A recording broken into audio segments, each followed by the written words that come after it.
I pledge allegiance to the flag of the United States of America and to the republic for which it stands, one nation, under God, indivisible, with liberty and justice for all. All members are in attendance tonight. Thank you all for coming. We do have comments from visitors portion. I do see Christy Sandberg is signed up. Does anyone else wish to add their name to the list? Who would like to come forward?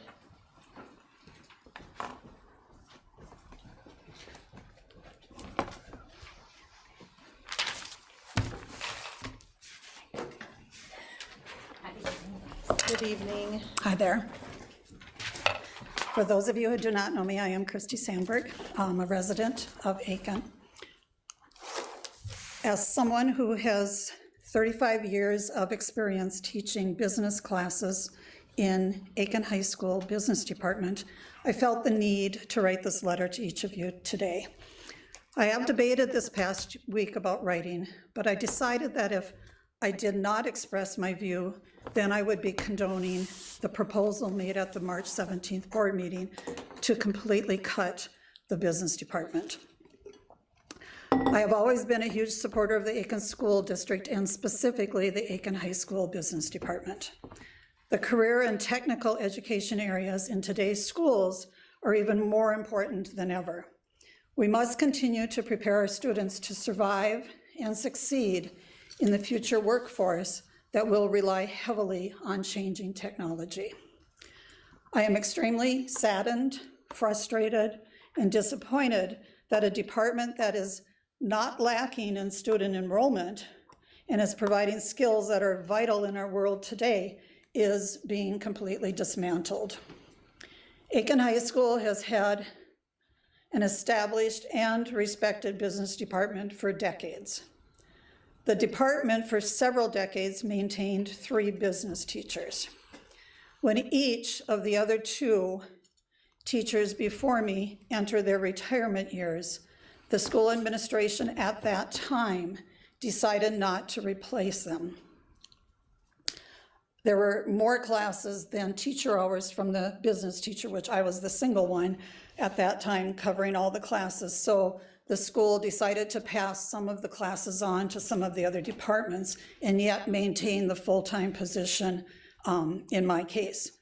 Since my retirement in 2014, the high school has had 5 different people teach in the department, none with the business education license. The school district finally has someone who has made the commitment to complete their business classes, business education degree, and will receive that license this spring. He stepped into the position taking on the goals that were asked of him by the administration. He has promoted the department and has been a positive force in making great improvements in the program. And now that teacher will be one of your major cuts. The business department is one that is completely unique from others in the high school. It basically serves 4 different purposes. The cool thing about the business classes is that it provides students to be able to go in several different directions. One of those being for students to be able to enter a vocational trade school after high school. The high school courses help to prepare them for 2-year degrees in accounting, administrative assistant, marketing, graphic design, business ethics, etc. And those students will take that route. A second route that students decide sometimes to take is that they cannot afford college, or they just prefer not to attend college. They don't want any formal training after high school. They've acquired many skills in their high school business classes to be able to help them enter the work world immediately following graduation. I see those students all over the place in Aiken. They're kids, I shouldn't refer to them as kids, but they're kids that I had that are 50, 60-year-old people, 30, 40-year-old people that are working without college degrees, and yet they are doing what they love. They are doing areas of business that they can work with within the community of Aiken. The third area that students can decide to go with as far as their business training is, of course, a bachelor's degree. If each of you were to take your phone out or your computer right now and just Google most popular college degrees that students pursue in Minnesota, you're going to find that business degrees of several types will be at the top of that list. Accounting, marketing, business management, business administration, finance, international business, human resources management, on and on. And last of the four is that the business education classes help to provide students with personal, lifelong skills. Many of the skills learned in the business classes are used daily in your own personal lives.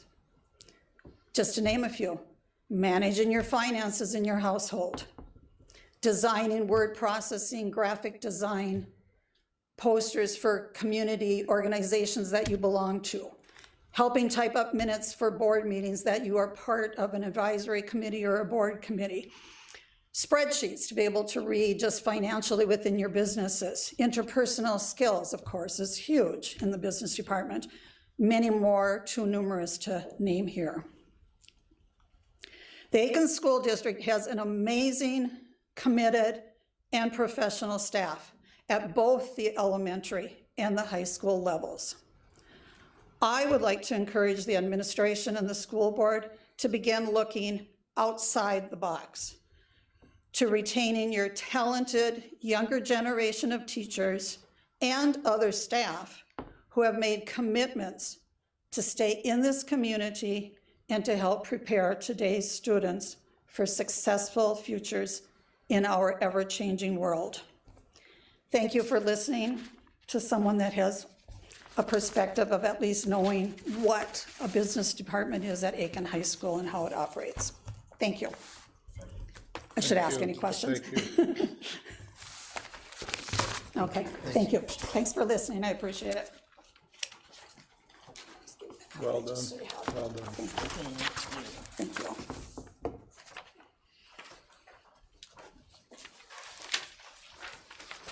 I think of you when I'm typing every day.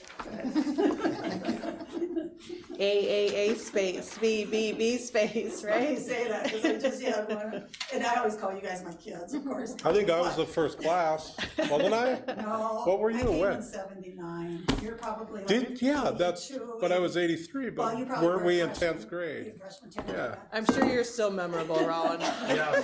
Well, I'm trying to figure out if that's the way it was. I remember that. Yeah, you were a favorite. Okay, thank you. Thank you. Is there anyone else who would like to address the board? Anyone else? Last chance. Okay, thank you. Okay, is there a motion to approve the agenda? So moved. Motion by Dawn, is there a second? I'll second. Second by Holly, any discussion? All those in favor signify by saying aye. Aye. Any opposed? Motion carries with all members voting yes.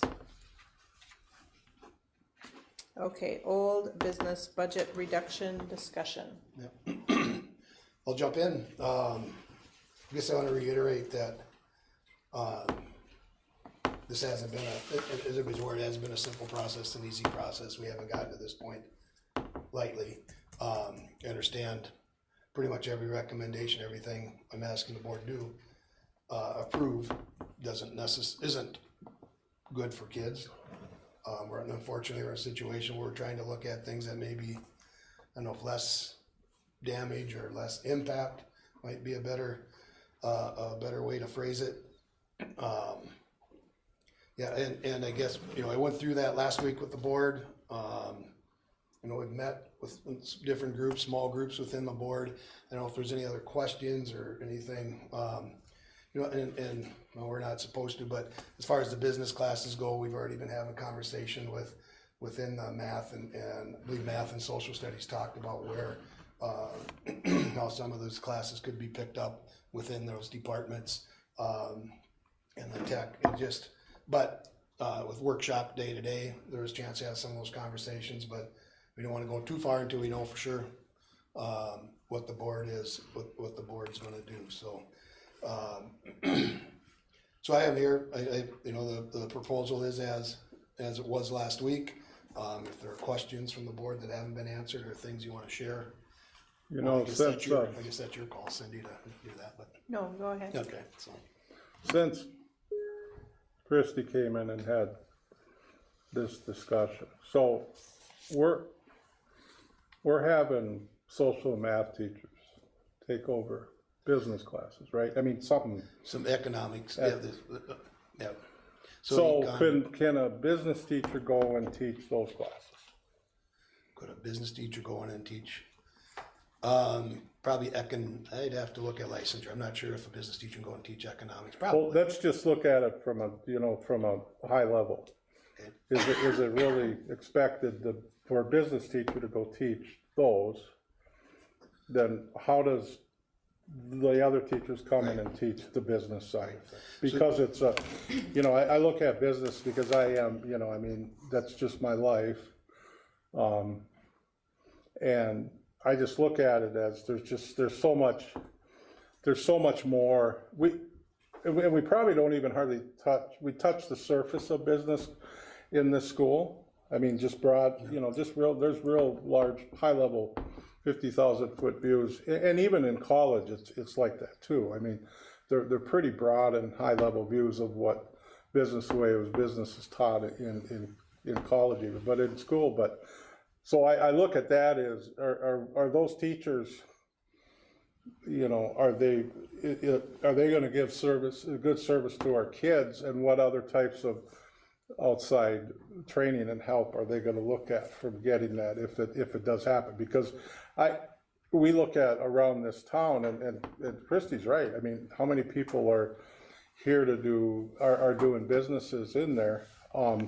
Dan, you have two boys, and Kinsler and I were just talking about when we were boiling sap tonight, that, you know, we got, you know, your two boys that started their businesses in this town, and they're, you know, and it's because sometimes those are some of the only opportunities that are in this town too, is to create your own, right? Those entrepreneurial people are creating their own. That's what Kay and I've had to do in the town to be able to stay here and live here and live the quality of life of this town provides. So that's, I think, is critical. Your husband is a great example of that too, and this lady right next door is a serial entrepreneur, you know, I call her.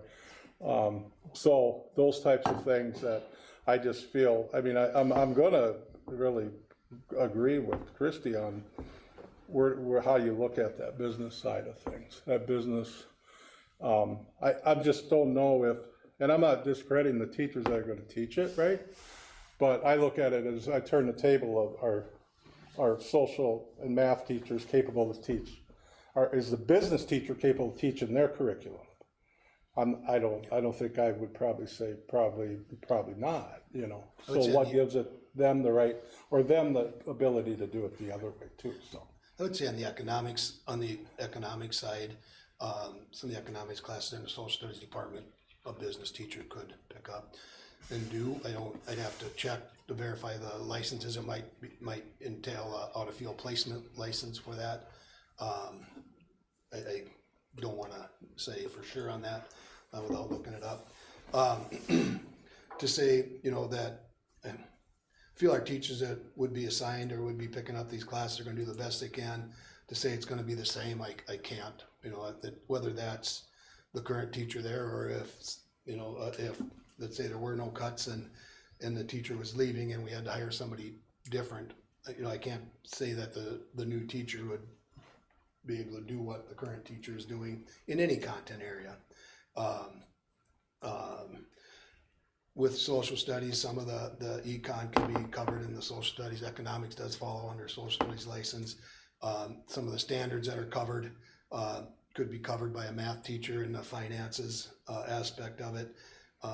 Part of the assignment is technology, computer integration, if you will, 7th grade quarter classes. Those can be covered by science. And all these are positions that are, by having 3 sections come in to the high school, those are all spots those are every, hours.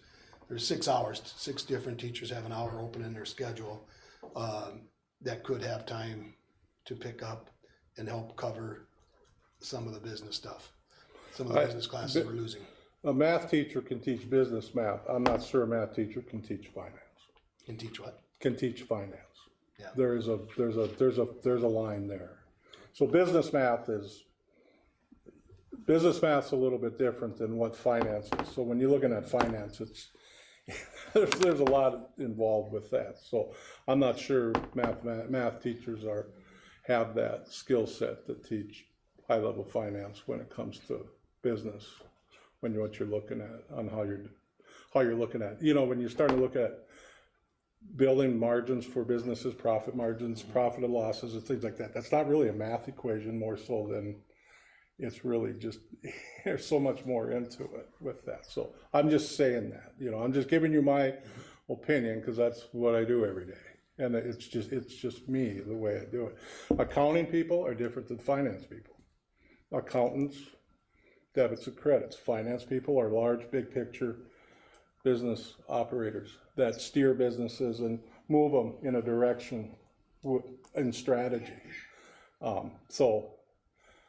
Again, I'm just giving you guys my opinion of it. So just so you know that's where we're at with it. And Christy's right. I don't know how we went from having no business education teachers and having people come up and take it through our tier program, which I don't have a problem with the tier program. In business, it can be good. I mean, there's good people out there that teach, that are business people that can teach it pretty well. I taught at a college level in business, marketing and business planning, but I was chosen for that because I fit into those lanes of it too. So, but we've gone away from that too. So I feel, and again, I don't know why we've gone even away from that portion of it. Seems like we've eroded this class, this whole thing. Are we going to continue to erode it when a lot of this town is truly business? So. I guess I see what you're saying about eroding it, but I don't think anyone sitting in this room would choose to make this decision if money wasn't a factor. We'd only be in education growing and giving more opportunities to our kids. So at some point, using your business skills, you got to cut some departments sometimes, and it's terrible. And I am a business person. I did not take business courses when I was here. I do regret that as an adult, because I did have to go out and take some business courses when I needed them. And I do find, and I think that in this community, one of the big things that we need to be doing in that CT end is making kids understand how they take that skill that they learn down there from any of our restaurant, our welding, our woodworking. How do you turn that skill into a business? And I think we could possibly reach out to our community members to bring community members in, maybe not as a full-time thing, but I came down and did some career exploration. I love doing that with kids. I know there's other businesses in this area that would love to do that with kids. So if we could form a program like that allows kids to see, like, how did I get here? Yeah, I own this place, but how did that happen? And telling your story and explaining how you got there, whether you got a college degree, which I did not, in business, or you did. I think that can bring in a lot more real world experience sometimes. I'm not discrediting the business program. I think it's absolutely amazing. I just don't know where else. Where's your tit for tat in this money? If it's not that, then what is it? And as a business person, sometimes you make decisions to get rid of things that you don't want to because you love them or they're amazing. But money is money, and I'm sad to say in this world, that's where this comes down to. So I'm not appreciative of us losing either of these programs, but I look at the staff side of it, and I think we did fairly well. To see a multi-million-dollar budget come down to cutting $500,000 and not seeing a rash of staff walking out with that, that's pretty amazing. Like, that's a large amount to cut out of a budget and not be flooding staff out the door. So that is where I said, I don't want to invalidate any of our programs. I wish we could be adding programs, but I don't see the better solution. If you give me a better solution, I am more than willing to vote yes on that. But I haven't seen a better solution come forward yet. No, I think it's important for us to know how we got here. How did we get to the point that we're looking at making these drastic cuts? Because I don't think that the general public understands how we got here. It isn't about mismanagement. It isn't about people not doing the right thing with the finances. It isn't about any of that. I mean, if anybody really wants to complain, they need to complain to the legislature, because that's really where it started. It started 30 or 40 years ago when they voted to take all that second home tax and dump it back into the general fund of the state instead of coming to school districts. So it started back then, and the constant unfunded mandates, and every time we turn around, even though it looks like education in the state is getting some funding, we're really not. We're always behind the 8 ball, always. And so, you know, the other part of that is that our buildings drain us dry. They really, I mean, if we were not spending the amount of money on these buildings that we do, we wouldn't be here. So all of that being said, I'm very grateful that we are not like some other districts that are not far away from here that are losing 18 teachers in one and 12 in another, on top of hundreds of layoffs from local businesses. I'm very thankful that we're not looking at that. All of that being said, I am a business major. My bachelor's degree is in business, and I have an AAS in accounting. And so to lose business classes, it breaks my heart, because I know that it is a pathway for students to participate, to experiment, to see if it's something that they like. Maybe they'll go on to do something with it, maybe not, but the skills that are learned in high school and business classes, they are lifelong skills that can be used in multiple different places and ways. And so I'm sorry that that is what we're faced with, but I know that the administration has been looking at all of this since last December. And I am grateful for the hard work that you've done. I'm grateful for the opportunity to spend this last week really doing a deep dive and having questions answered and figuring out really what is the best thing. The bottom line is that none of it is good. None of it is good. If we lose one staff member, it's one too many.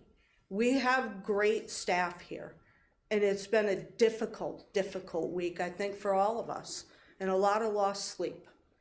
And whatever we do, it's going to have a ripple effect into our community, right? And so, and it's going to affect the education of children. And I don't take that lightly. And so I'm sick that we have to do this, but I am grateful for the hard work that has been put into it. And after spending some time with administration and in small groups, I'm convinced at this point we're not cutting fat or meat away. We are cutting into the bone of the school district. And I really do think that the administration did as good of a job as they could possibly do to come up with, I mean, really, we could have lost far more staff than what we are. But because of the creativity of the administration and looking at how to shuffle things around and to streamline things a little more, we're in better shape, really. And so I don't see how we could do anything different.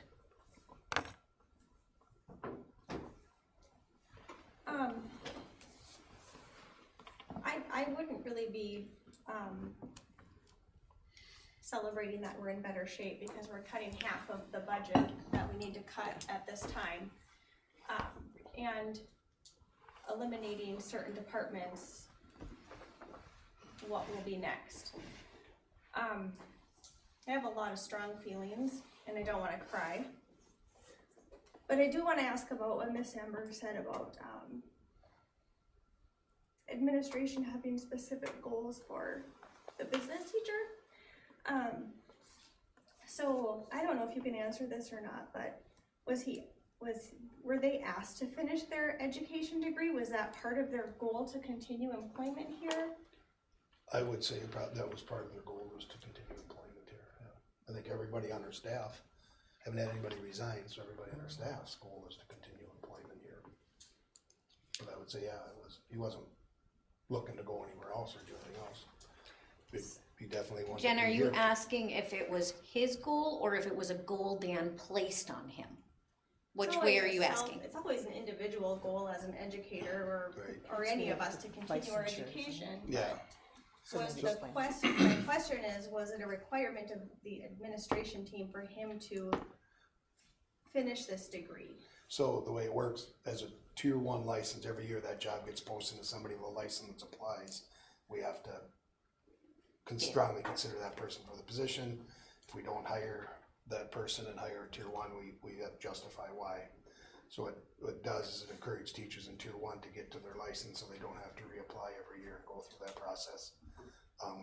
That's the same for teachers that are on a tier 1 or 2 license, or if they're in an out of field placement, meaning they're licensed in math, but they're teaching in science. So if an individual gets to that license, then they don't have to reapply every year. They're off the tier system. They're on tier 4, which is fully licensed, fully credentialed. I don't know what the right terminology is there, but once they get to a tier 4, tier 3, they get 2 years of teaching, and then they go to tier 4. Once they get to tier 3, they don't have to reapply. They don't have to go through the unrequested leave process and then reapply. That's, we approve those unrequested leaves for people that were teaching in a tier 1 or 2 license or out of field placement in our February meeting. That's why we have to go through that process every year. Part of it is they have to be enrolled in the program too, like if they're not licensed. Which he was. Yeah, he did that. But that's part of it, that's part of the not being licensed requirement. Does that answer your question?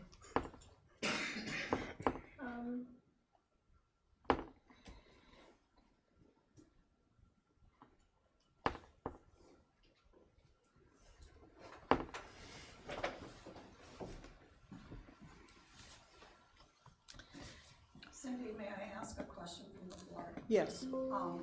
When Barb and Jack and I taught for, 30 plus years each of us held a vocational license besides our business ed license, and the school received quite a bit of funding. Actually, many of the years, one of the 3 of us were actually covered by our Perkins funding, plus we got equipment for the business department. I know a lot of that has gone away, but is there any funding right now that is coming into the school district, and if so, how much for Parker in the position of business ed? There is still Perkins funding, it's not as much as it was.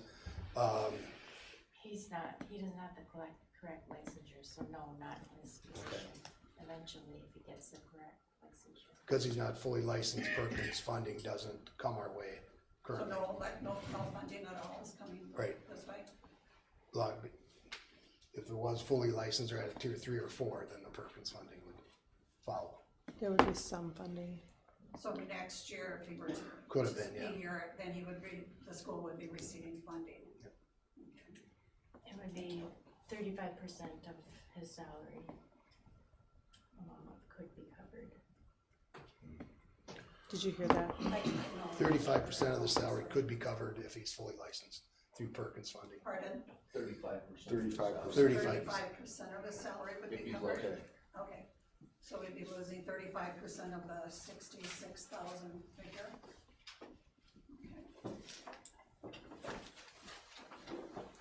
I would like to say that I appreciate all the people that reached out with phone calls or text messages or emails, because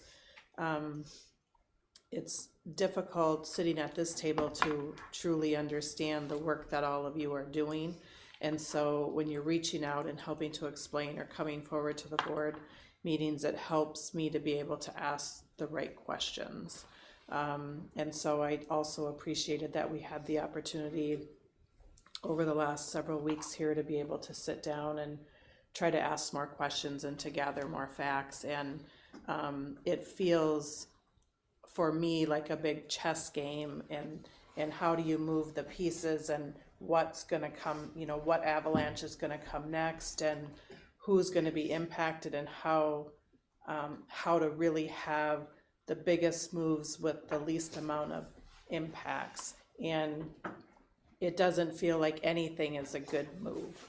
And so really that it does help to hear from people, to be able to ask those questions, because when you're the ones who are working here and you know those intimate details, those are things that we just simply don't know when we're sitting at this table. So I do appreciate hearing from people.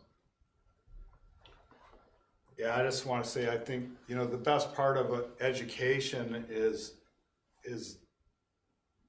the electives you get to take in schools. That's what really adds the.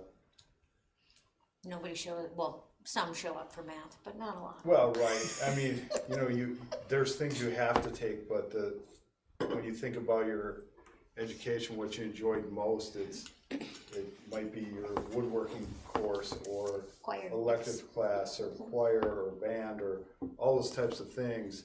And this is, I've said before, my greatest fear is, you know, when you have declining enrollment at the level we have in many districts, that there's going to be losses in those elective courses and that provide the most meaning to students, and that I do lose sleep over that. That's the reason they want to come to school. They can go online and take reading, writing, and arithmetic and get that covered, but the reason they want to be here is for the electives and the extracurricular activities and the clubs and their friends and all that type of thing. And when we've lost, as you said, over 300 students and not a real long length of time, it's a lot. And the studies show those kids aren't out there. They're not here. Well, and back to Don's point, we have to bring this back to, they also are underfunding a lot of our mandates, and that has only continued. As she said, you had all this grant funding for that. The state pulls that back. You know, the state is doing this to districts as much as school boards are being forced to make that decision. The state is pulling back funding for electives and workforce. Let's all be honest, workforce skills. They're like, build us a workforce, but we also don't want to pay for you to build us a workforce. So those workforce skills are going, and that's again at our legislatures. If you don't give the money and then you take the money, like our property taxes, which thankfully the education system in the north and in all the rural districts has finally been like, enough is enough. You know, you're drowning us up here. So we are working towards that. I don't know that that's gonna change, but I'm really glad, because as a school board member, I brought that up, and then the superintendents are bringing it up. So it's like, it's coming from all directions. So hopefully that can make a massive difference to us. 40% of our tax base here is seasonal recreation. That is where our electives have gone. That is 100% where it has gone. To your cabin neighbors' money going to the state general fund and not into our schools' pockets. There's nothing more we can do about that besides reaching out and really driving home how much that affects us. Because what people don't understand about property taxes is it's not the value of your house that makes the tax, it's the amount of money your community needs spread across which houses they can tax it on. That's what creates our property taxes. My house in town has the same property taxes as my friend's house on Whipple Lake. I get a whole lot less for my property taxes than she does for hers on Whipple Lake. But because our homes here, a lot of the homes based in Brainerd, even on their lakes, are homesteaded homes. They get to keep their money. That's what's happened to our elective system. I don't say that it's not board decision on the final thing of which part of your electives, but this was not school boards that did this.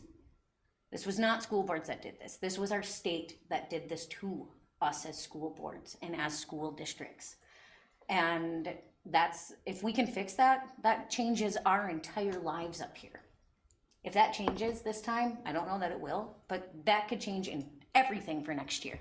There's a bill on the floor, Yeah, if it change it. passes, that could Right. change everything next year. so people need to be, Calling your I representatives, think it's being heard in the Senate on Thursday. Thursday. Is it Seasonal Thursday? tax. call your senators. There's also bills to make improvements to the compensatory aid, which. Is that'll another be- spot. That'll be a lot more bad news if they don't shore that up. So But that's really what happened to our electives. We go, what happened in the last 30 years to our business departments? If you ask our previous band teachers, we had 3 band teachers. We had 3 choir teachers. We had this. And then that money went away. That paid for that from our seasonal recreations. And we had to make sacrifice as a community. But now we feel like we've sacrificed enough. So now it's time for us to get on our phones and call our legislatures and tell them to pass that so that 40% of our tax base comes back. I don't think people realize how big it is. It's 40% of our school tax base goes to the state general fund. So, Anyone else have any comments? I have lost a lot of, and I know we're not supposed to associate people's names with positions, but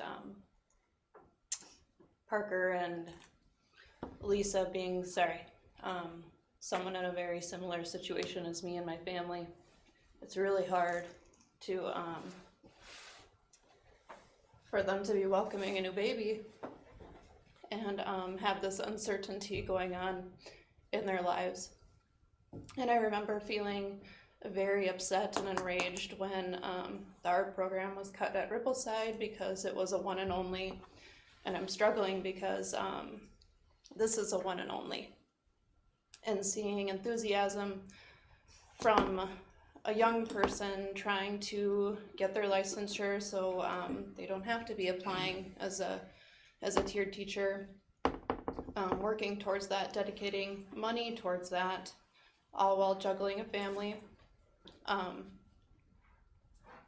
That's what makes me lose sleep at night. And I would just really hate for another elective avenue to go away, and not that any of the other proposed cuts aren't important, I'm not saying that, but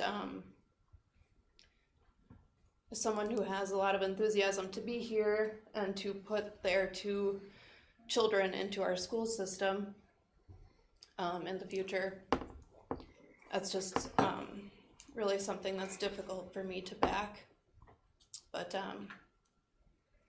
I know that cuts have to be made, but with so much unknown, even within just this next year, it makes me really want to not take any decision lightly. So there's my 2 cents.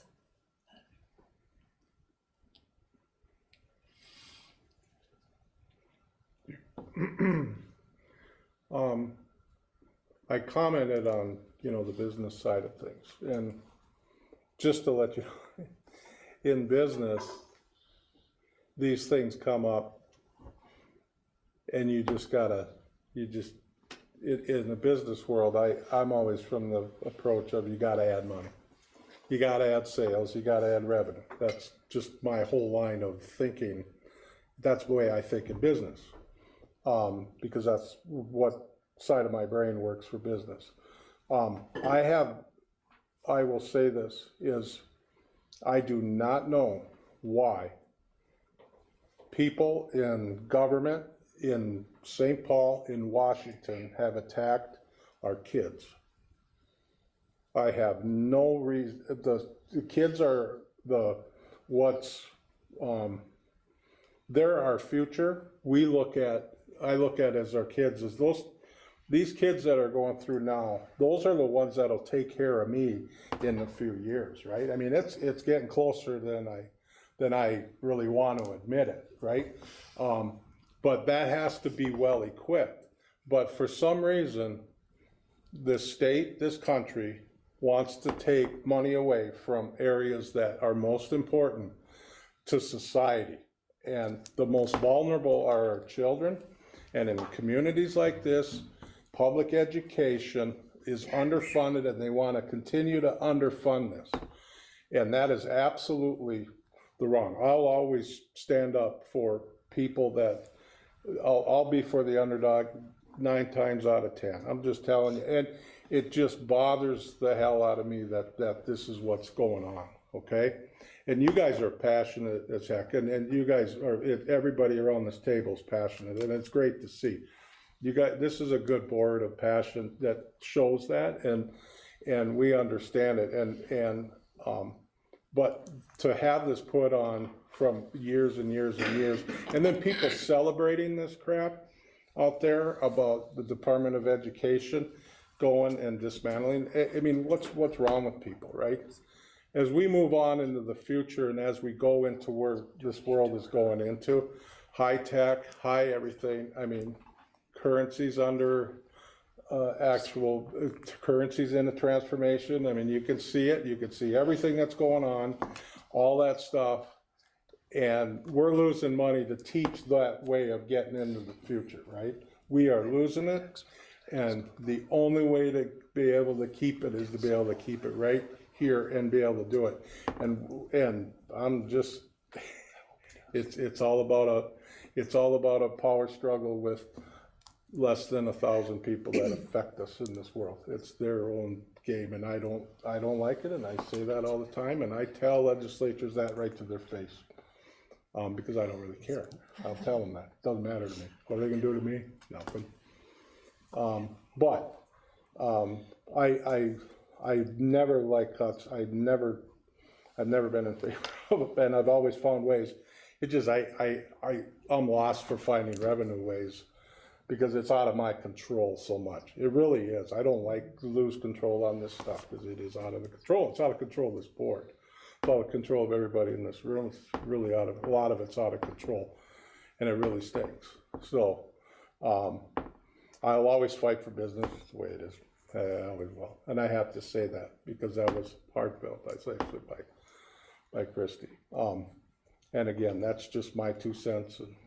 And I will say, Dan, I appreciate your work. I appreciate your work, and I appreciate you guys' work in it. Seriously, to be able to do this. I do appreciate it. It's a tough thing that you have to go down and sit and do that. But I do appreciate it. You guys are appreciated. Teachers appreciate it. And again, in this heavy world of transformation, I feel like we're just going to go backwards and backwards and backwards. So, is the business department currently doing anything to bring in its own revenue towards its instructional budget? Do they have, besides the store they sell to the kids? Yeah, I'll say no, but neither is any other content. Yeah. Right, I mean, And that is the one area we have talked about, that we want to invest in CTE and those things and build that. Mm-hmm. If that is truly in our plans for the future, if we can create revenue making departments down there, there is the opportunity to bring back the business department to create revenue. But they have to be sustaining. It's kind of hard because they can cover their own budgets, but it has to go into their instructional money. But that's a large project. We would have to sit down and figure that out. This is what we need this department to be making. They need to figure out how they make that revenue, those types of things. Those are something that we're gonna have to look at if we want to continue. Say that our budget and the stuff happening at the state doesn't work out and everything keeps, we are going to have to dive deeply into that and figure out how to make revenue streams for our electives, or they're going to be on the chopping block because they're not required standards, and that's why they always get put to the top. And so that is something we should be, as a board, maybe planning on and looking into longer term, so this isn't something we have to deal with every single time these comes up for us. So maybe that's something we need to make a committee about. Let's figure out how we can make some of these, make some revenue to backfill their budgets, so we can use that to fill other budgets. Would there be an opportunity to offer some of these business type skills or concepts through like community ed? And maybe even like community ed affiliated with certain times at school? I haven't explored that, so I can't say no. I can't. So you're saying like have a community education class? So maybe not necessarily a class, but maybe it's something that needs 3 weeks that goes over how do you do a business plan, or how do you balance your checkbook, or just something where it's like you're still able to gain some concepts, but perhaps not for credit. So just might be an idea. Yeah. Or like add it into a flex, maybe for your seniors, like, are you gonna be going into business? You can sign up for a flex here where this But I person think would come in. our staff will be as creative as possible to pick up anything that could potentially I'd like be to lost. tap our community. I mean, through community ed, Yeah, either sure. through Community community ed members. director or community members, Right. or Yeah, no, I mean, to see where, once whatever the board decides is approved, I trust our staff is gonna look at all options, and this could be a part of that, so. any Yeah. other questions or Well, comments? I appreciate your passion and all that. That's what a lot of districts, they had to resort to trying to pass operating referendums. And that might work in the metro area because people see that the increase is like $5 on the taxes. But until they fix this, Seasonal property tax. property, that'll never work here. So that's the first piece, and the bill's only the proposal's only to provide 50% of that, not 100%, which is what districts need. So it really doesn't even cure the problem. No, but it helps. It would help a lot, but unless that passes, there's no Yeah. reason for us to even consider a operating referendum. And just the lift on that is huge. As we know, neighboring districts trying to pass that, but that's how, And that's why they did invest so heavily in that CT and to make it have some form of revenue, because they know operating levies are super hard in their district. And they have as much seasonal rec, and they have zero agriculture in that district that you're discussing, so that makes it even harder. right. So, So anyway, we will continue to work on it, every avenue we can to come up with creative solutions, but our funding is greatly comes from the state or local property taxes. That's just where it is, and it's hard, the costs and the dollars, it's hard to come up with that through any other means. Shore that up, we'll have to keep working at it.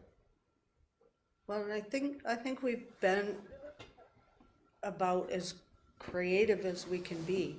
We've lowered our reserves from 25 to 20%, which gave us some more room this year. I was kind of looking at the numbers. If we were to keep business, the business teacher, we would still have a cut of 419,000, but we still have to make cuts next year. And so what happens next year?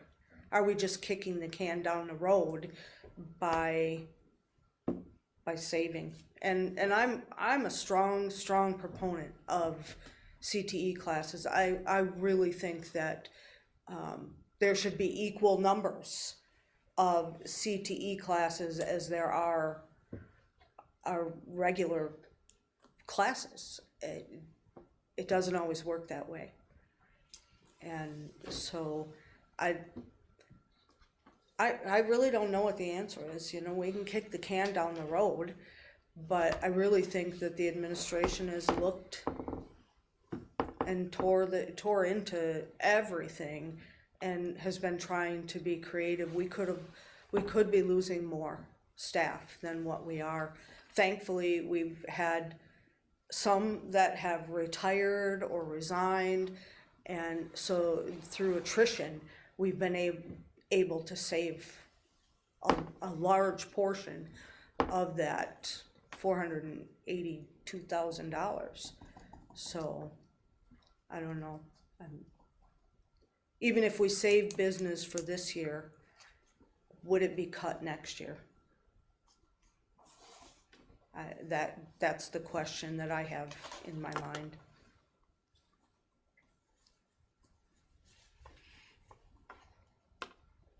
I think just because the community doesn't know, we also went into subscriptions, other areas that are not, that are just part of the district, and we found $17,000 there also.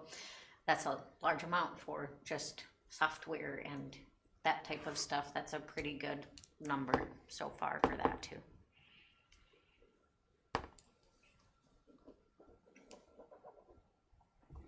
So we have an overtime number on there. Explain that a little bit more to me. Say it again. The overtime?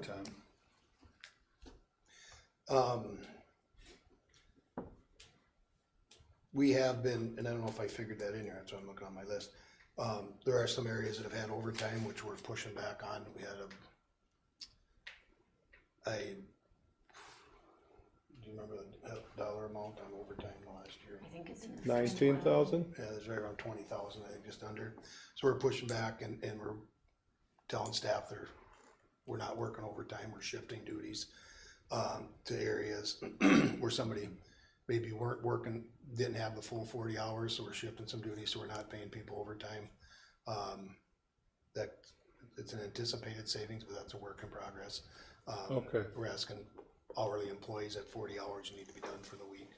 So Yeah, that's fair, because you can control that. yep. Administration can control overtime. Because I've been on those. There are, I've and been on there those. are, I'll use our bus mechanic. We have 3 buses break down and there's gonna be weeks where he ends up having to work more or maybe, so that's an example. But, and I'll take the blame for those people that went through overtime, but I'll give Heather credit for helping do that and helping carve into that some, so. Just so it makes, when they're having it, it just has to make sense, for overtime. It's almost like emergency and need that has to happen. I won't request an overtime exception report yet. Okay. I've been there, by the way, that's all I'm saying.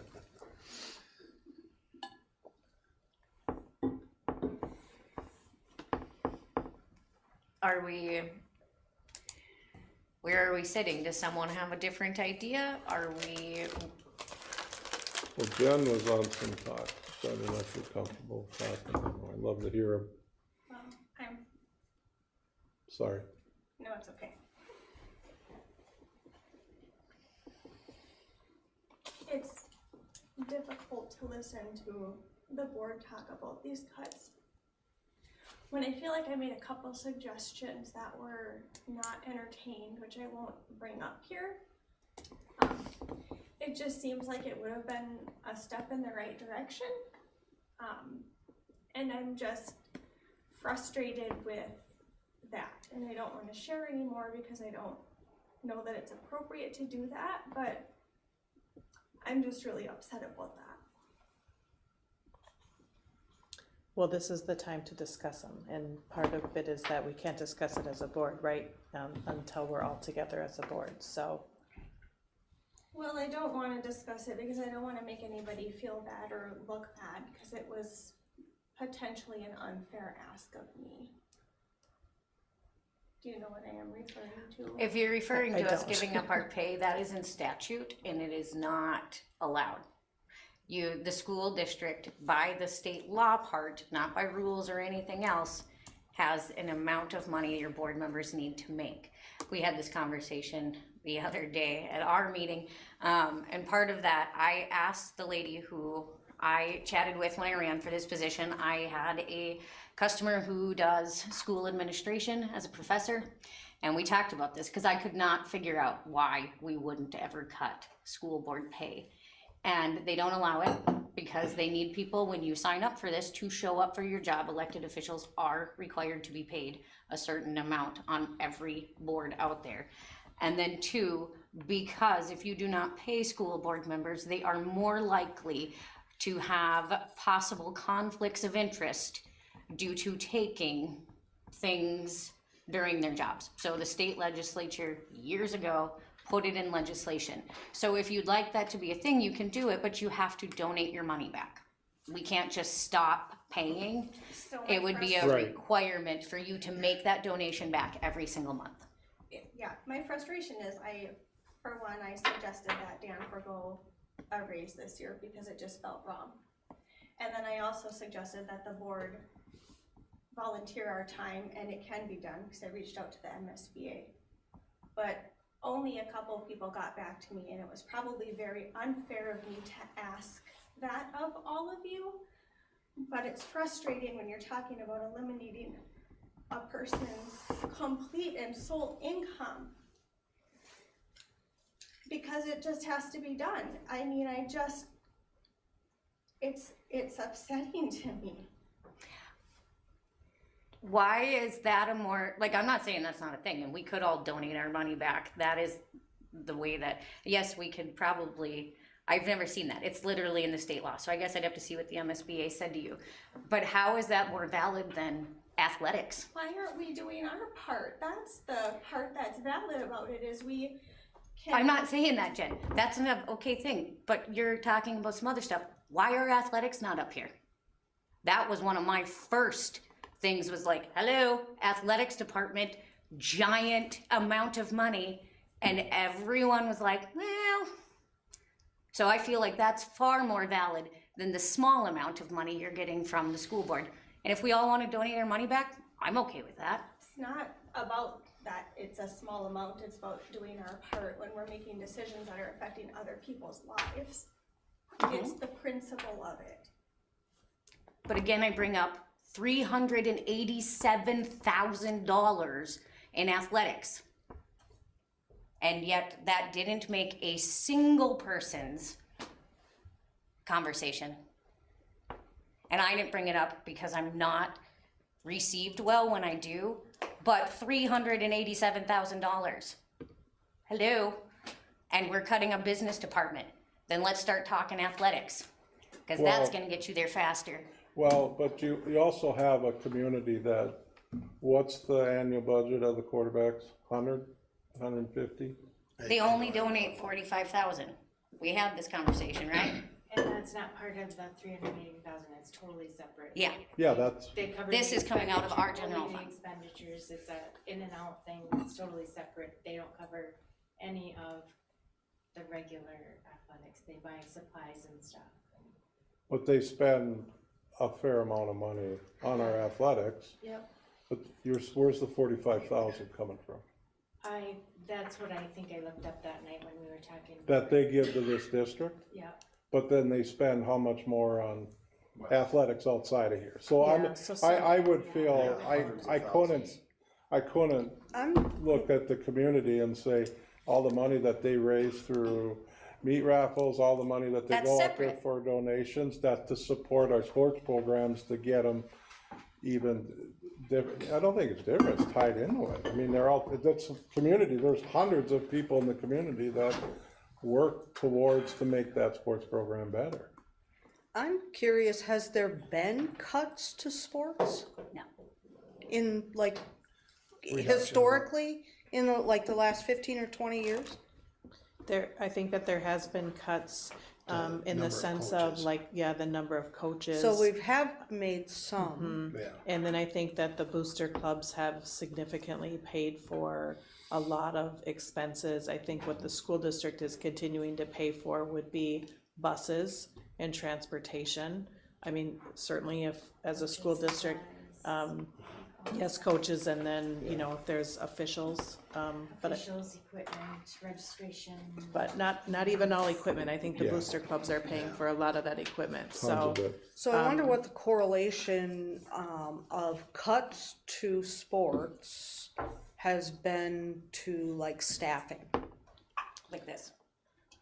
Well, I think that the overall sports budget is probably about 3% of the entire budget, and I think, I don't know what the percent is of students who take part in that.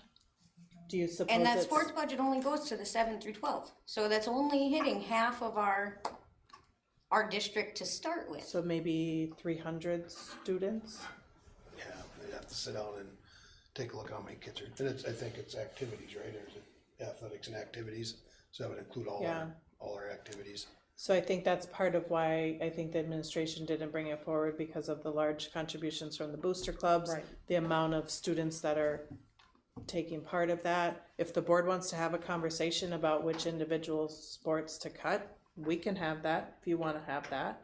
I mean, you know, there's really nothing off the table at this point.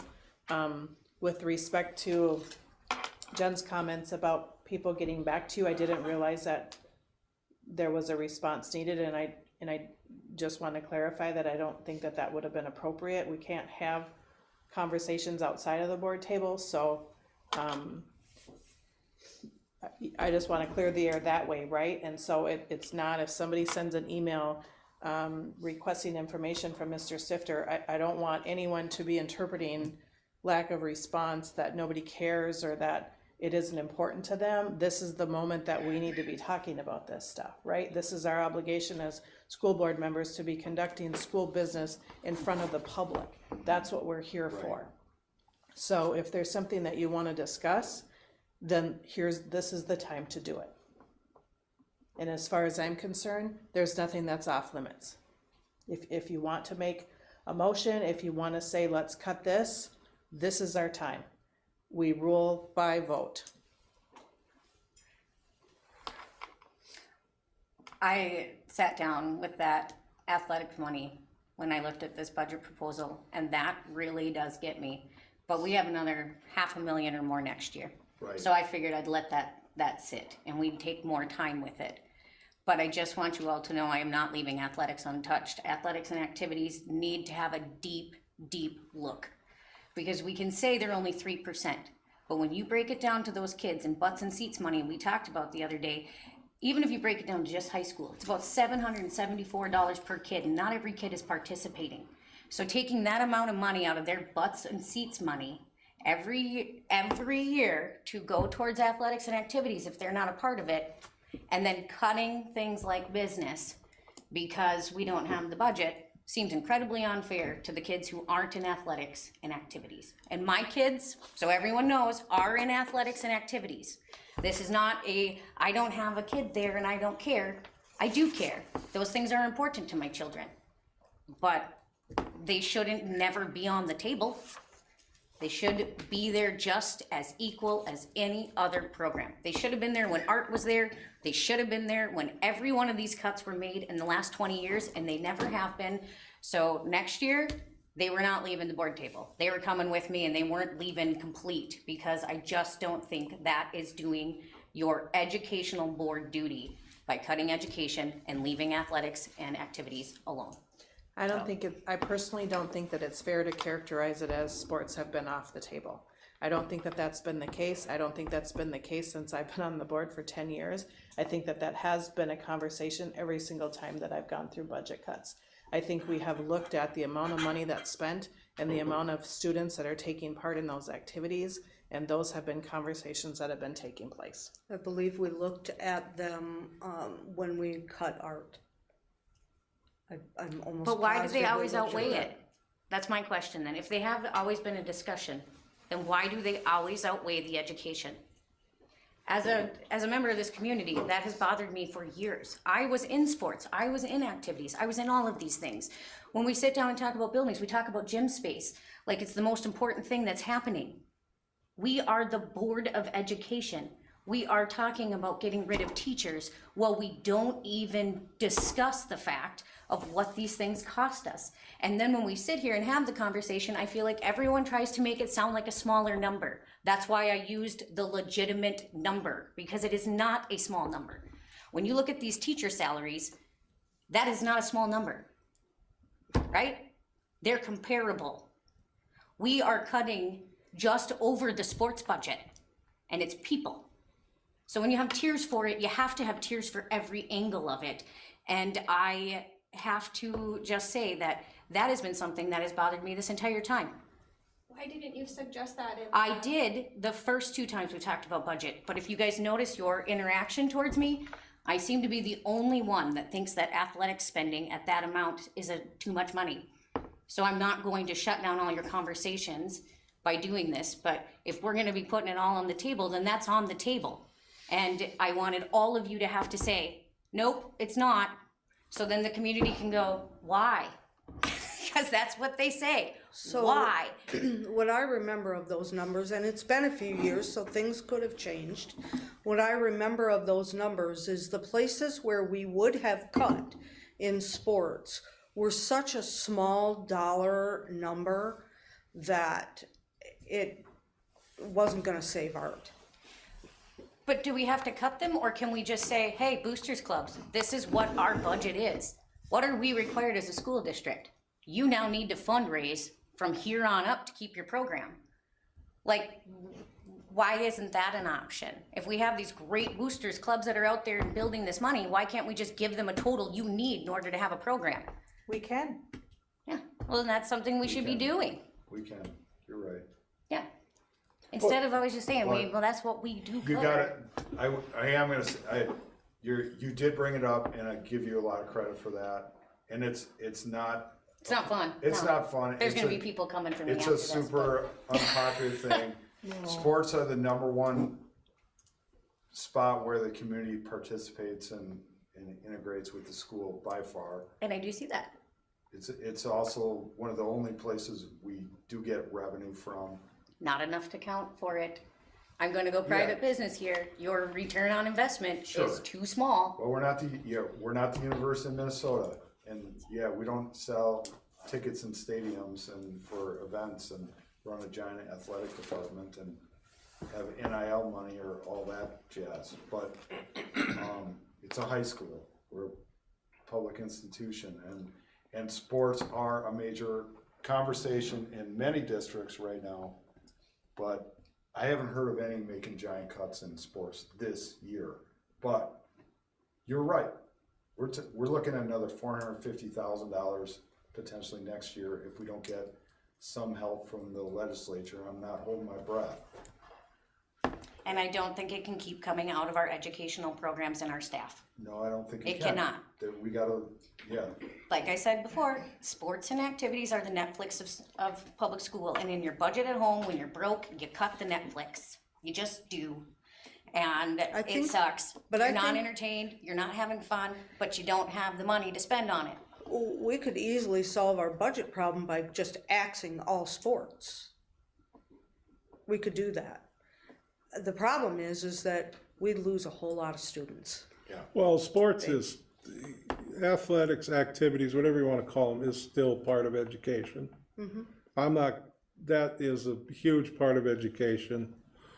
The work ethic sports teaches out of this. Teamwork. It is just an immense, great, I see the athletes that I look at, that I see that thrive in those areas are typically pretty darn good. leaders in the world. So, I mean, I look at it as that, you know, I'm looking at a picture, big picture of it too. So I kind of combine it all into the same, into this district. It's an activity, but it's part of education, so. It's, yeah. I agree with that. I think that while I do believe that academia is the number one priority, I can tell you that there are a lot of good life lessons that are learned when you are taking part in activities that are extracurricular, that are life lessons that are invaluable, that are difficult to teach at home as a parent. And so I too, as Rollins said, tend to pull those together. And I think that there's a very delicate balance in that if we go down the road of saying, let's just cut athletics, which there are some of our constituents who would say that. But I also think that that would be the number one driver of people saying, then we'll just go ahead and head west or head east, because families do place importance on those. And so I have brought up those costs. We have had those discussions. I'm not gonna sit here and say that Holly's been the only one that has talked about that. I No, think you we guys did, have when the all art program talked was about there, that. both of you.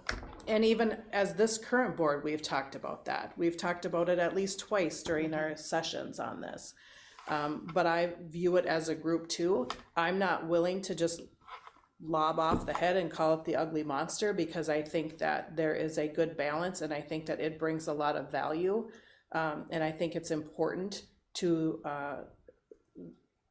the education experience that people are getting here at Aiken. Well, and it's opportunity. I mean, sports, there's more money in sports in the real world than anything else, right? Ref. Ridiculously ref. though, that's, But I mean, these guys ref. there's money in outside of it. arts and we cut it. There's money out there in all kinds of things. All I'm saying is, if you want to put everything on the table, then everything goes on the table. Do you feel this fight back? Did anyone have this much fight back over the business program? How about we haven't even discussed the media, but we had this much fight back when it came to athletics and activities. All I'm saying is everything should be equal then. You know, I don't appreciate that has just felt very much like, oh, we'll talk about it. But there's obvious pushback. There is not a, we'll talk about it for us to compromise or truly look at it, because it always comes with a, nope, we can't do that. And that's what bothers me in budget discussions. I'm not saying that we have to put athletics on the table today. I'm just saying we have to quit not putting athletics on the table. And I guess I'll speak for myself. The pushback, or maybe my defensiveness, is I would prefer to have more specifics. If it's about, let's look at the, you know, the having parents pay for the busing. That's a different conversation than let's just cut all athletics. And that's not what I meant. I just meant it needs to be up here at some point. I think we talked the other day and I said it needs to be a fair balance. We also need to be looking at not just making sure we're keeping just the athletic portion. Activities, we have BPA, we have Math League, we have musical, we have all of these other things, but everything needs to come and be looked at. Every single one of those programs, every single one of them. And we either need to pick a budget where we can afford to pay for it and keep it, or decide if it's not something we can keep. But they have to be a part of the conversation. Why is our staff part of the conversation? Why are our educational programs always part of the conversation? But the athletics is like, nope, don't want to go there, because we know we're going to end up with a galley out there and nobody wants to deal with it. But you know what? When you ask to be here, you're an elected official and you ask to make hard decisions that are going to make you cry and keep you up at night. I did that for I'm up all the time thinking about this stuff. I do not sleep well. and I knew if I threw that out there, that I'm about to be, the community's coming for me, and I get it. But I'm one of those people that I will always be the only person standing up there saying something if it needs to be said. And that's all I'm doing here. I'm not asking you to put it on the table tonight. I'm just asking that at some point it actually comes to the table. That was something I was upset about, that it's not even part of the conversation. Not once did it come up until I just brought it up. That's not true.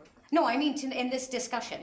In this discussion, we talked about other things, but that did not come up.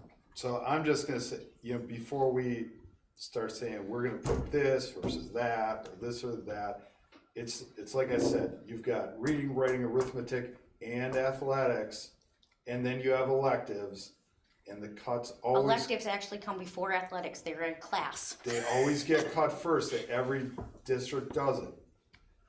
Or you have to change your revenue stream through, and there's very few tools to do that. I brought up one way to do it, even less popular than cutting sports is a operating referendum.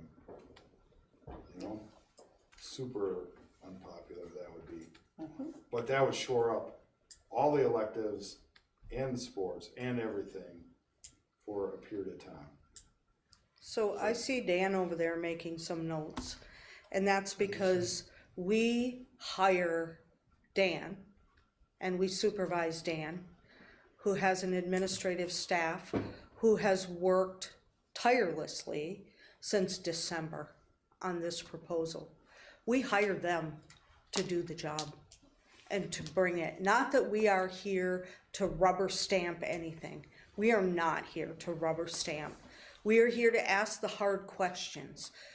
But we're not the ones that are tasked with doing the actual work. And I think it's appropriate for us to ask, was sports looked at? Was CTE looked at? Was whatever thing that you think, I think it's appropriate to ask those questions. But we hire them to do the work. And I don't know about the rest of you, but I'm a pastor. I do not hold a superintendent's license. I don't hold an administrator's license. I'm not educated in school finance. And I think that they did the best they could with what they're dealing with for the time being. And I think none of it's easy. It is never easy to say to somebody, you're gonna lose your job. It's never easy. But I will say this about those teachers that are here teaching on a variance or in that first catalog, first tier one, is that they know that every year the board votes to release them. And they also know that they may not be hired back. Because if somebody with a license comes along and applies for that job, that licensed person needs to be hired into that job, or there better be a darn good reason why they're not. And so I as harsh as that is, and as cold as that is, that's the reality. I mean, every time I see that list come through here, it's usually in February, March, and my heart sinks because some of those folks are really great teachers. But I also know that they might not be back next fall. And so, you know, none of this is easy, none of it. I am not opposed to looking at sports, and I like the idea of saying to the boosters, this is our budget amount, and you need to, you know, figure it out from there. I'm not opposed to that. I think we need to really dig in and do our due diligence and make sure that whatever that dollar amount that we set is not so low that the difference that they would have to make up is unattainable. Because we want students to be students, we want them to be student athletes, we don't want them to be professional fundraisers.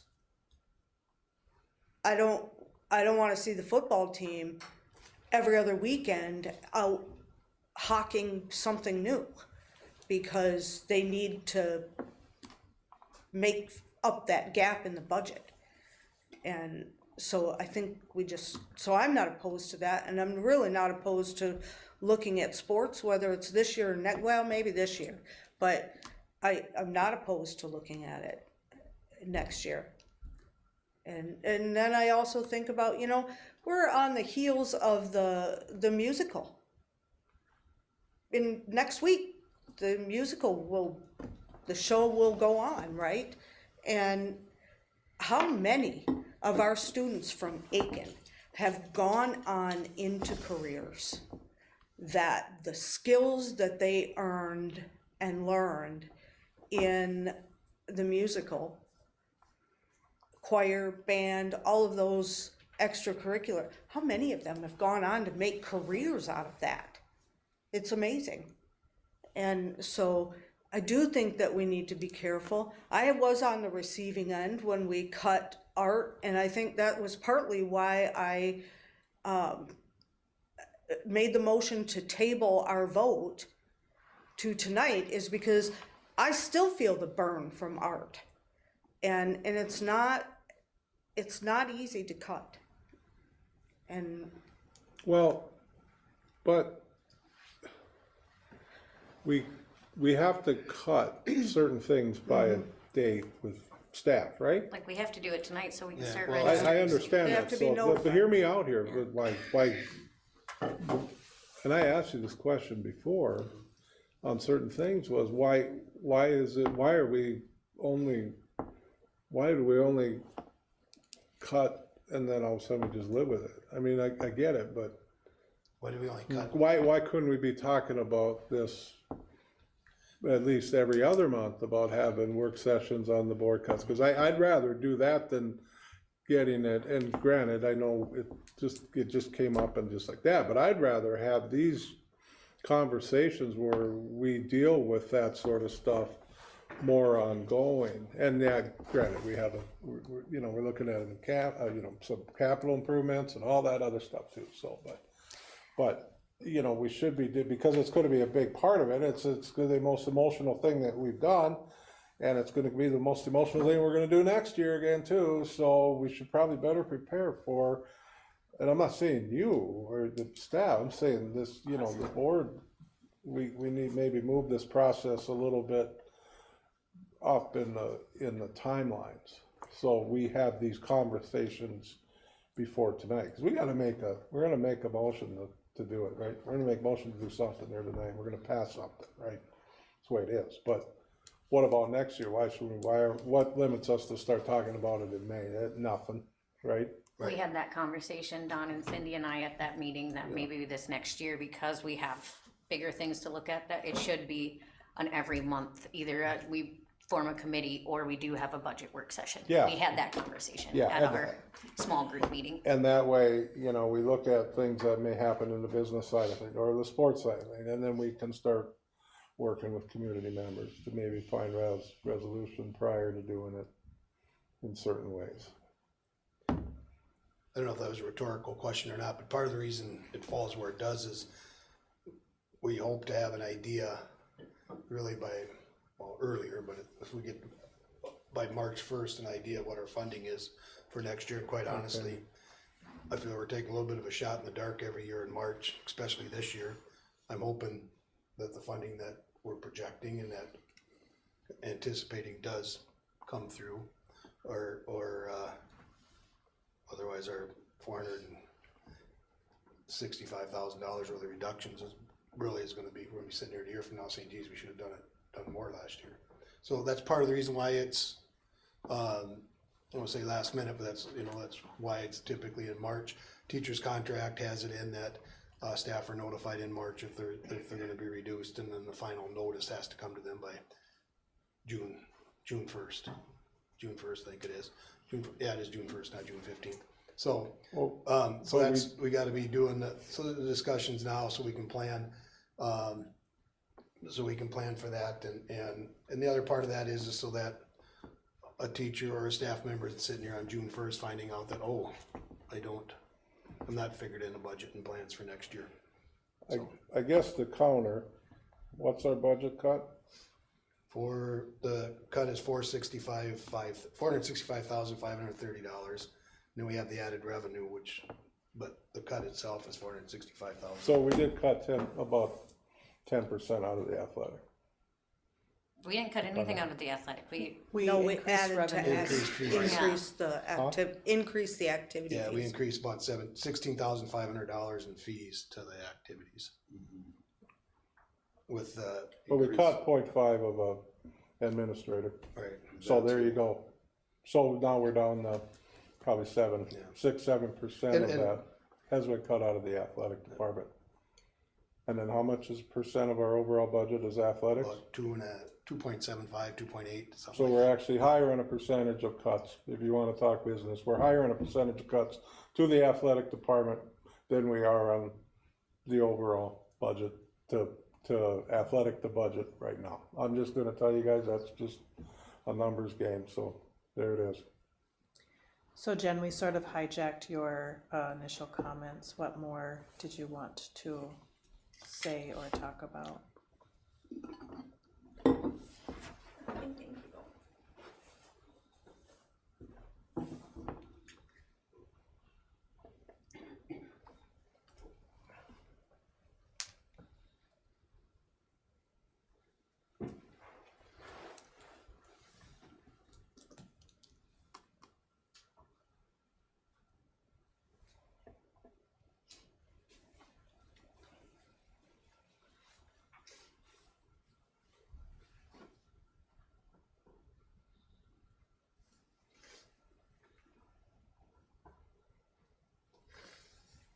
I just did my regular column for the age about perimenopause and how Lito said that I'm symptomatic and you all are really gonna say, yes, she is after.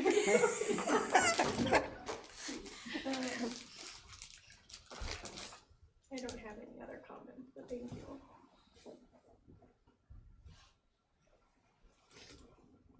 What does the board wish to do?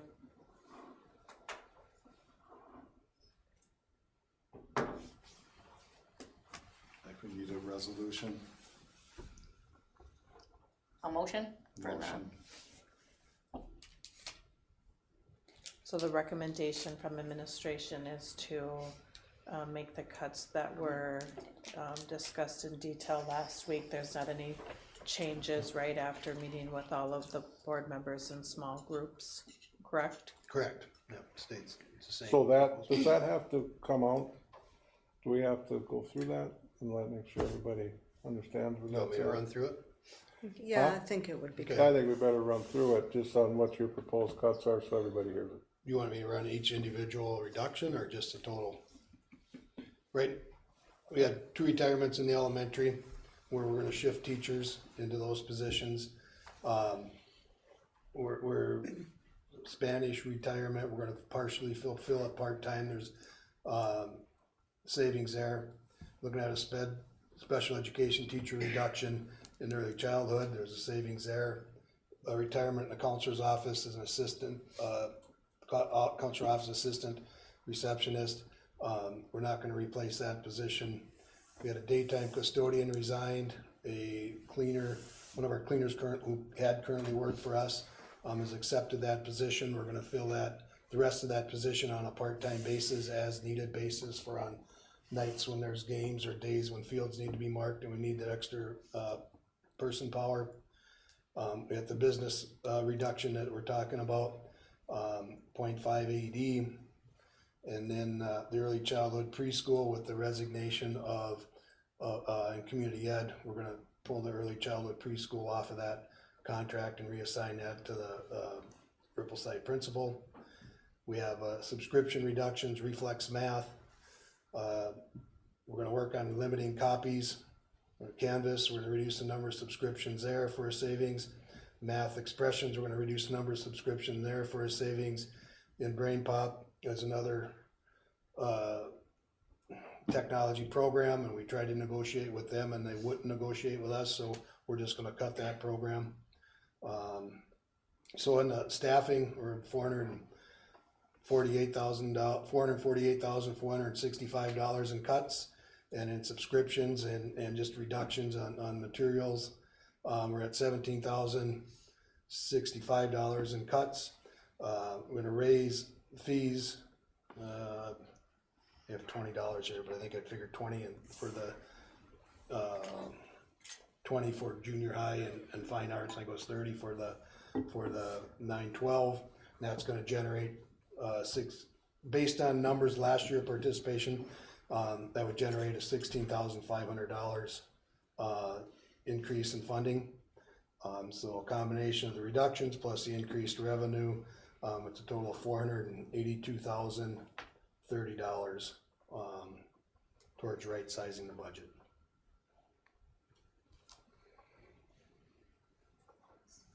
Questions? And then what percentages of that of the overall budget, and we talked about that? Is Of that, what? we talked, you know, the 20% number, Probably does this about- play in this? Oh, Does this yeah. play anywhere in that? It does.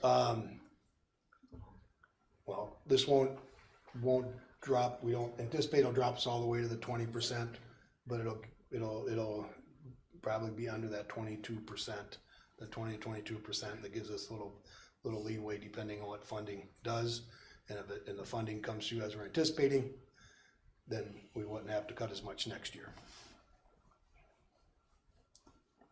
Mr. Dockin? Yeah, just a couple comments back here. Clarify a little bit too, just the media specialist reduction. They just wanted, kind of their just conversation, right? So just making sure that people understand that. One of the the shift one of the staff covering one of the retirements is our elementary media center specialist. They'll move into the classroom. We do have a library support staff in there, in a media center support staff there, who will be there again next year to help with carry out some of the media center functions, from checking out books and other things. There may be a little bit of increased time there once we get into working out what that schedule and the rotation is going to look like in the elementary. But there is a person there a number of hours a day. It's 4 hours a day right now. Currently 4 hours, Currently and 4 then we hours. have also some para support on top of that person's hours right now. So we'll be looking at ways to still have somebody in the media center most of the day. It just won't be a licensed teacher. And I want to clarify that you said the media specialist was retirement. One of the classroom teachers' retirement. Yeah. The media specialist would have the opportunity to slide into one of those two open positions due to retirement. Right, yeah, it's a good point. Our media center person is not retiring. They will be reassigned or into a position of someone who is retiring. Okay. And SEL curriculum, are we cutting that? We talked about that today with both. I talked about that with both principals. The SEL curriculum right now. So in 2020, we started doing a push-in version or model of SEL in the elementary. We did that for 2 years before we Julie Jensen, where we were doing it for 2 years without an updated curriculum. That's where the Character Strong came from. In visiting with our elementary staff that do that with Mr. Dockin and Ms. Jensen, it really leads into all the other PBIS activities and things. It's considered a tier 1 intervention in behaviors and mental health supports. Tier 1 means it's something that's available for everybody. If we wouldn't, and in high school, it's kind of I don't know if they call it an icebreaker, but a Monday opening in the social studies, in the required social studies classes. The social studies teachers take 15 minutes kind of to, I don't know, welcome kids back, get them going, see what's going on, kind of that homeroom feel. And they use some of the Character Strong materials there. So I guess if we would cut, it was $3,000. Too many numbers in my head, but it was $3,000 for the Character Strong. If we chose to cut that, we would probably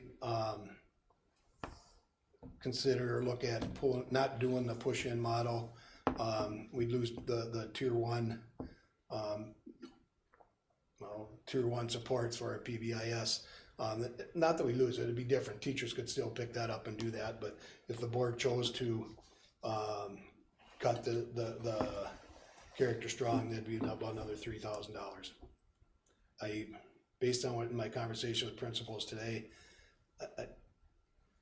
I guess I wouldn't recommend doing that at this point. I'd like to have more discussions to see what our program would look like without that. But we were doing, in the elementary, we were doing a push-in model with outdated older old curriculum, then we found a free one, if you remember well, and that didn't sit well with the community. Yeah.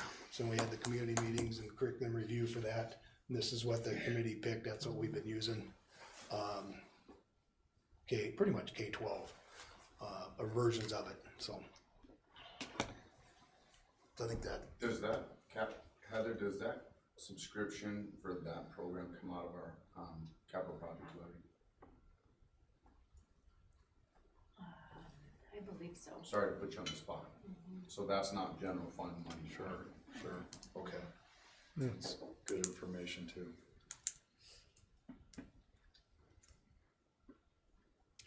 I'd like to make a motion that we move forward. We have to at least start this vote, so I'll make a motion that we move forward with Mr. Stifter's current budget proposal.